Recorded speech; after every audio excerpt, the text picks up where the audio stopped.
Now, this being a Tamiya kit, is just falling together as usual. I haven't had any issues with the fit of any of it. It just you just locate it, dab a bit of glue on it, and Bob's your uncle. It's finished.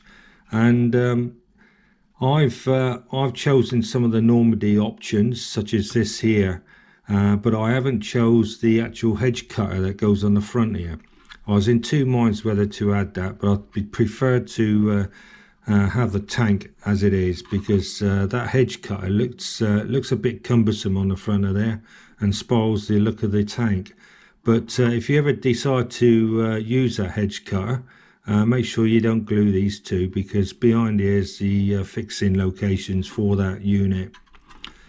I've added the gauze at the back here, but the instructions said you don't need to if you're adding this, but I noticed that this here actually fitted just as well as if it wasn't there. So I've added the gauze to it and this, and it's gone on okay, no problems whatsoever there.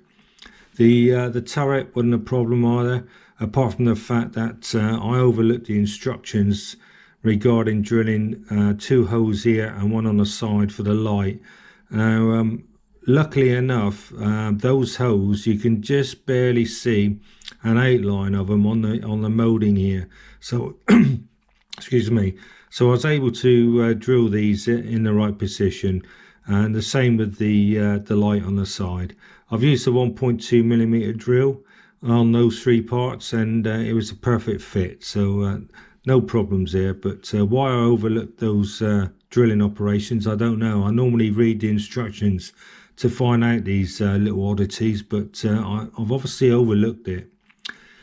So that's that. The wheels were okay, nothing wrong with those at all. These are going to be attached to a long piece of batten, and I'm going to spray probably 5 or 6 at a time rather than individually. So they're ready, all ready to be sprayed. I've got the figure here that needs cleaning up because I've got a nasty C mark down it, but once that's cleaned up, that will be sprayed as well.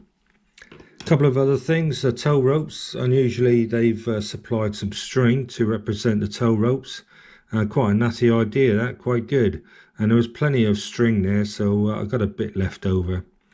So those again will need to be primed. Now I've left these two off because this rear one here, funny enough, the larger of the detail, this is the sprocket end, will actually locate on there, and so I've managed to glue that one. But the front ones here with the idler gear, it's a different matter. I've had to leave these off, and I should probably super glue these on once the actual idler wheel's on. So that's the reason why those are off. So what I'm going to be using is plastic primer in a rattle can. I've stopped buying modelling primers because postage and packaging is ridiculous nowadays, and unfortunately my local model shop is relocated further away, so I've knocked that on the head now. So I use this. I'm not too bothered about the fact that it's going to go on thick. This is a tank. I'm not finishing off a scale model of an Aston Martin that needs a gloss finish and things, so I should be spraying this on quite heavy, as I will do with the top coat. So that's the primer. The instructions are flagging up XF61. I have seen a few other guys build these, and they reckon that this dark green's too dark, so I might be adding a little bit of yellow to the final coat just to lower the tone a bit. These are actually standard Tamiya jar paints. I always dispense them into these dropper bottles because I always like to load my airbrush on demand. I don't like thinning paints down on the go. I like to have it in a dropper bottle, so that give it a shake in the airbrush, where you go. So that's why these are in a bottle rather than a jar.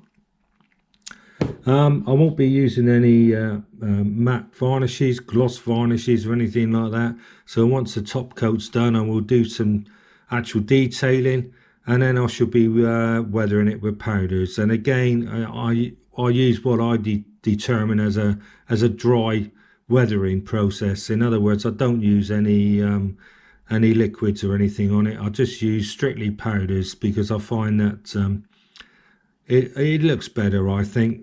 You know, at the end of the day, the real tanks weren't given a gloss varnish or a matte varnish. They were just literally painted, and I think putting just dry powders on a matte finish, it looks a lot better. At least I think it does anyway. So I'll see you at the turntable next, I suppose. So sit back and relax and watch me do some spraying down the shed.